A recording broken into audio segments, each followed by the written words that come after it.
I wish that we could record the smell of this place because it smells so good.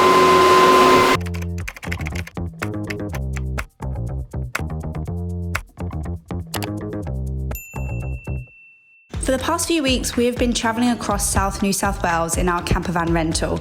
In our last vlog, we reached Pambula National Park in touching distance of the Victorian border. We are now slowly making our way back up north to see what else the coastline has to offer. In today's vlog, we will be exploring more beautiful rock pools and show how living on the road can also have its downsides. I've just found a tick. You can just see here where it's burrowed into my leg. But first, we are on the hunt for some good coffee. We made it to Wild Rise Coffee Roasting Facility.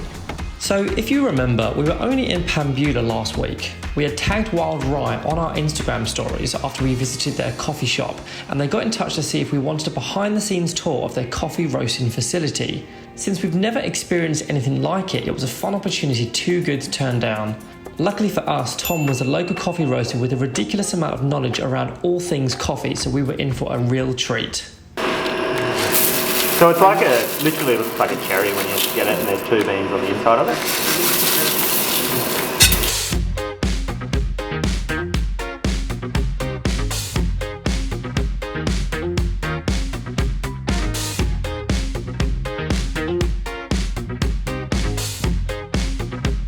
Basically there's a minimum of about 8 minutes that the coffee beans have to be roasted to about a maximum of 12. It's not exact science, but it's there or thereabouts. So you can get a raw bean, roast it, and after about 15 minutes you can get it into your coffee cup, and it'll be the freshest coffee you'll ever have.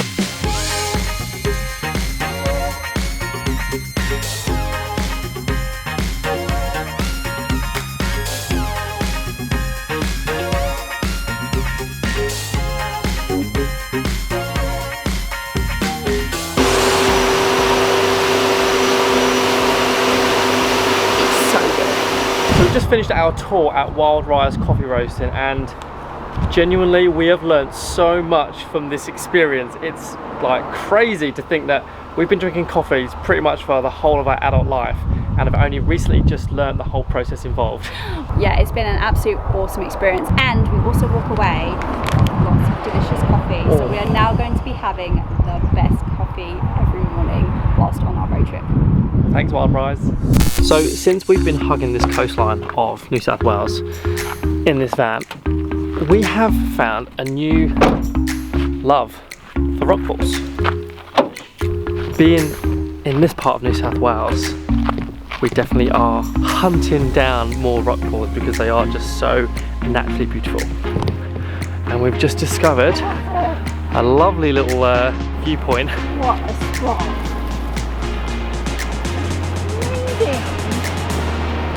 How awesome is this?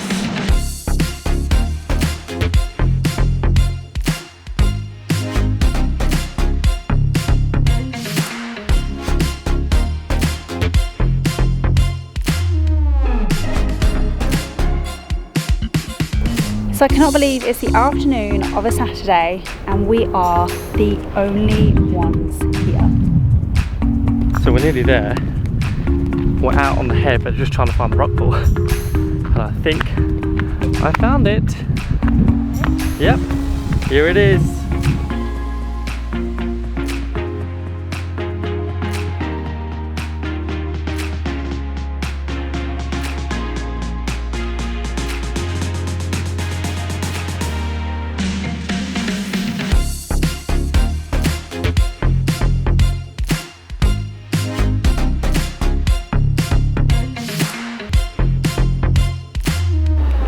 I don't know why we do it to ourselves, but we put ourselves in the situations where we're very cold. I did not go in today after freezing my butt off down at Salt Lake Creek. There is no way I was getting in this one again. If you haven't seen that vlog, it's pretty hilarious. There's a lot of yelping and screaming.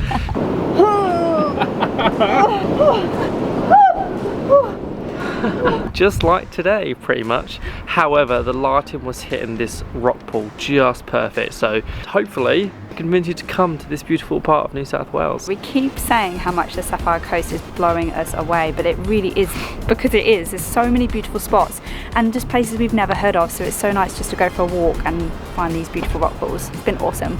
And may long it continue until the borders open up, so we can go to the States and explore there, and then internationally. But for now, domestic travel.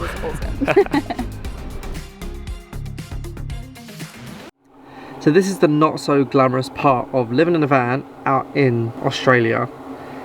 I've just found a tick. You can just see here where it's burrowed into my leg. At first I just thought it was like a bit of dirt, and now we've googled how to remove it, and we have to get tweezers as close to the skin as possible, like really fine tip tweezers, and then pull it out without, was it the head or teeth staying in? You can't let the head or teeth remain in it, because that's how you get infected. So this is going to be interesting.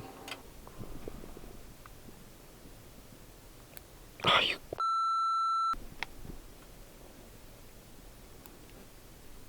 I think I've done it.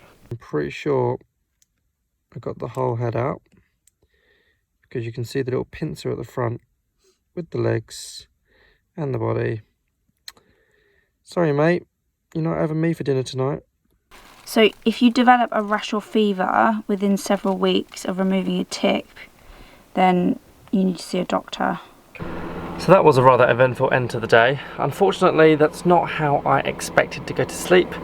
Funnily enough, I actually felt a very sharp pain, basically like a little pinch or like a little needle somewhere else on my leg, like maybe, I don't know, 20 centimeters away from where the actual tick was in my thigh. Maybe it was connected, but I'm so glad that I did. We were only talking about ticks like 2 days ago. Alex is now freaking out and doesn't want to go to sleep. I'm just like, they're here. We have thoroughly checked each other's bodies, like all over. So apparently they like warm areas, like your groin areas, top of your legs, around your waistband, in your armpits. So we've checked all those areas and everywhere else, and we're fine.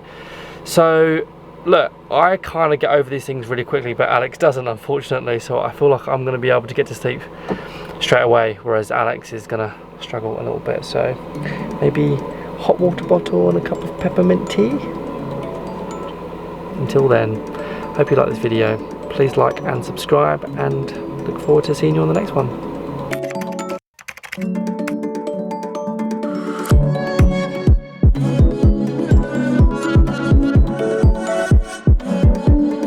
So on our way back up through the north, The whole process involved. we are...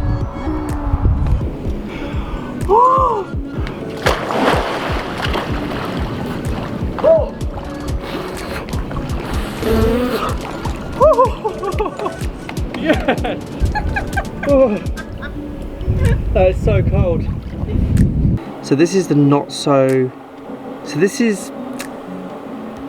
What were we going to say? I've just found a tick at the very top of my